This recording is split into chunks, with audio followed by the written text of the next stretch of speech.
Hoes.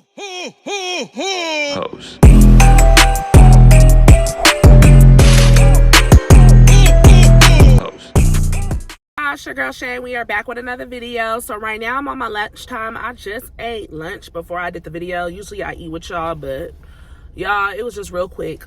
All I had was some top ramen anyways. But anyways, chicken flavor too, by the way.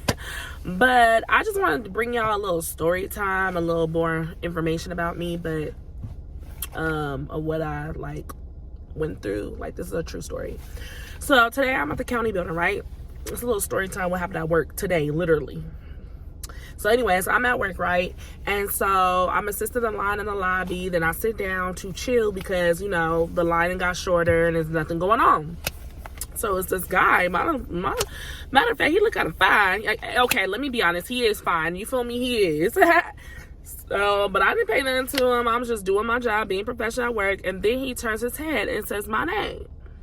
And I'm like, as soon as he said my name, I looked at him and I'm like, you look familiar, but I do not know who you are. I can't pinpoint it out. He told me his name, right? We're going to say his name is Charles. That's the first name that popped up in my head. He said Charles, and I'm like, shut up. It's you? Like, bro, tell me why this man been in jail for about 6 years, right? And this is a true story. So let me give you more on the background. I had a best friend. Well, she's still my best friend, but she passed away 6 years ago. And has it been 6 years? Let's see, 21, 22, 23, 24. No, she passed away 3 years ago. It's about to be 4 years, all right? So she passed away, and how she passed away was Charles' dad, I guess, used to mess with her. So basically, let me try to make this as self-explanatory as possible. So Charles, who I seen today, was my best friend, ex-boyfriend, right? His daddy was trying to mess with my friend. So when Charles got locked up and went to jail, mind you, my best friend was still alive. His dad was still alive, right? The daddy was trying to hit on my best friend. Mind you, he know who she is because he watched her date his son. So that's weird. That means to tell me that this whole time you see this girl, you feel me, and it's your son's girlfriend. You know what I'm saying? And you looking, you checking her out, you want to be with her. Mind you, he's in his 40s. You feel me? We was about 21 at the time. But I mean, still young, grown, but still young, right? So when he went to jail, I guess he reached out to her on social media. And I'm not gonna lie, his dad has a luxury, beautiful house, rich, nice house. He had money, but he went to jail, in and out of jail, but he always get money bailed out for crimes. Like he was on drugs, you know what I'm saying? He sold drugs, and yeah, like he sold drugs. That was his problem, and he always tried to reel in women by flexing his money. So his son went to jail. My best friend and the son had broke up. My best friend and Charles had broke up. So they was already broken up prior to him going to jail. However, they always had a good relationship. They were still friends at the end of the day. You feel me? So now, all of a sudden, as Charles went to jail, the daddy reached out to my best friend, and he been having her come over. They been getting it on, you know, having fun and going on little trips. And then he had Versace designer robe. He was basically a trick or treat, the sugar daddy. You get what I'm saying? And it was just weird to me. Like, I don't know, her daughter's birthday was coming up and she couldn't do much for her birthday. The daddy then showed out, had the birthday party at the house and all type of stuff. The family was over. Like, it was crazy, but nobody really knew about how the daddy was messing with, you know, his son's girlfriend or ex-girlfriend. You know what I'm saying? So it came a time where basically they had too much fun. They had too much fun. And he literally put a drug in her behind. You know what I'm saying? And she went to an overdose.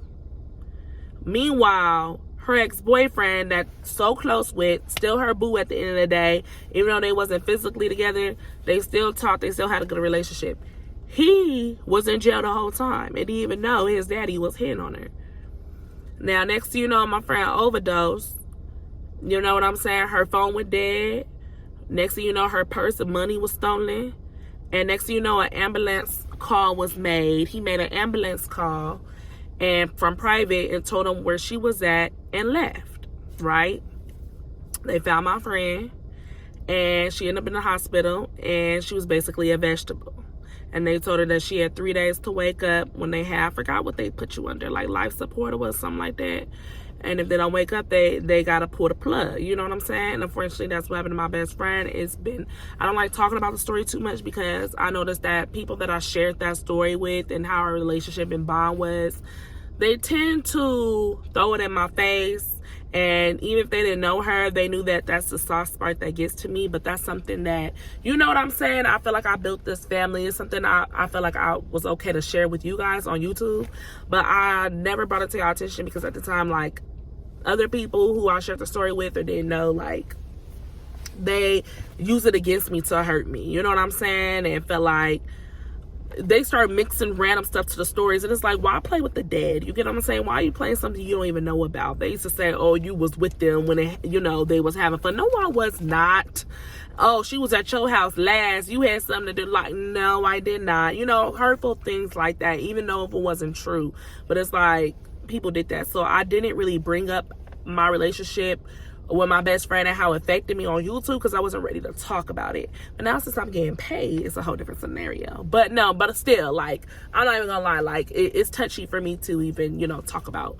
But yeah, like, and she passed literally the same year, a couple months after my dad passed. So they said that even if they try to save her, she was pretty much going to be a vegetable, and it was bad, and it was a mess. It was sad, like, it went left. But bottom line, 6 years later, I run into the boyfriend, and now he out of jail, which is Charles. And he's like, yeah, I don't even know what happened.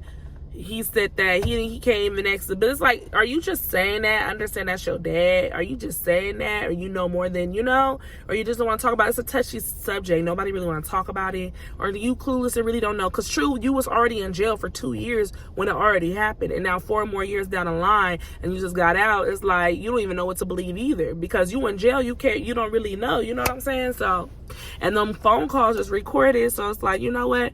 But yeah, it's just crazy how, like, I was just thinking about her the day before, literally, and then all of a sudden, he pop up, and I'm just like, whoa. And he's just trying to say he was trying to get his life right. He's trying to get on something to help him get his feet until he can get to where he need to go. He's changing his life around.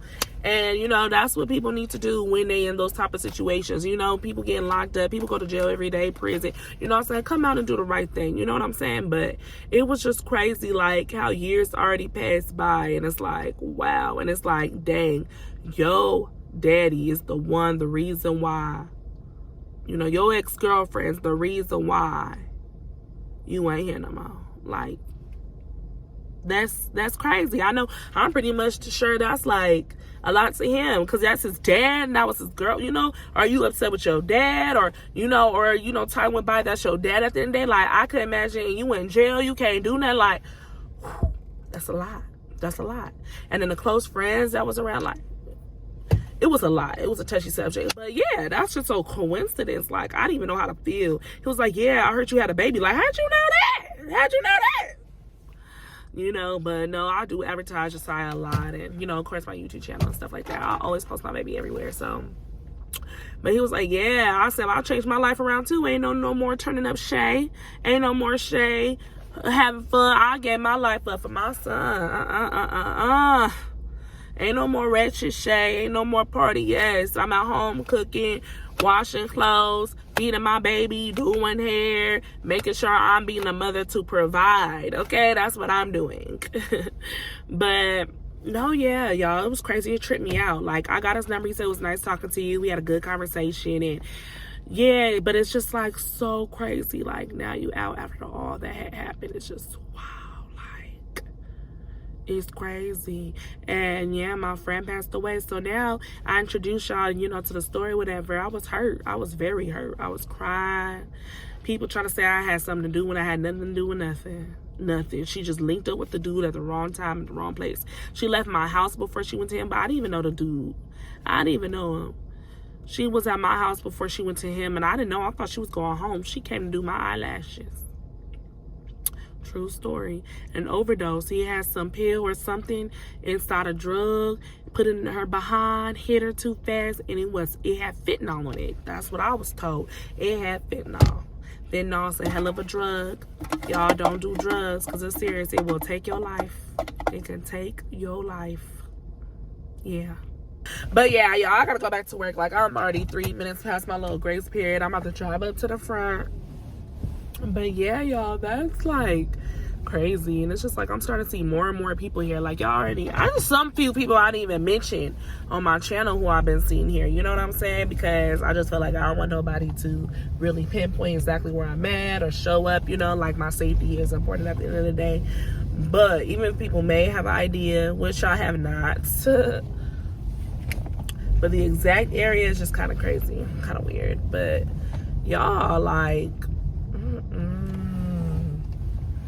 that's a crazy story. Like, why was the dad was sick in the head, and not only that, when he left her like that, you know what I'm saying? It seemed like a setup. You left her like that. And then I heard that he did it again with somebody else a couple years back in a whole different county, and left the girl outside. The ambulance had to get her then. Collapse and all type of stuff because he giving them bad drugs and want to have sex and drugs. Like, no, I don't care who it is. I don't care if you with a sugar daddy, whatever it is.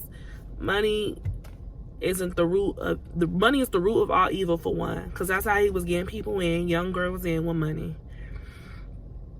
showing his money. You know what I'm saying? But drugs, please, y'all, do not do it if you never have. I'm talking about all them drugs. It's not worth it. It's not worth your life. She had to leave her daughter behind, her only child. You know what I'm saying? That was a whole nother story, because her dad had a motorcycle accident years ago, and he was pretty much a vegetable. And he came out now.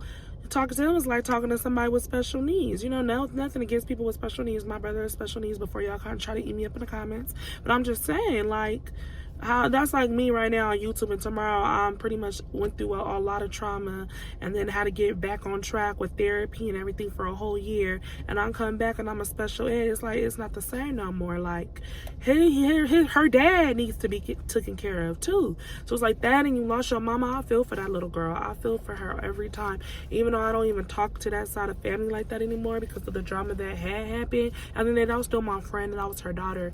I sent so many prayers her way, because that's a lot on a kid. You know what I'm saying? But anyways, it was nice seeing him, y'all. But it's just crazy how, like, I just feel like that was a crazy story time. Like, your daddy was messing with your girl. Like, that makes you question your daddy. Like, you is one sick motherfucker.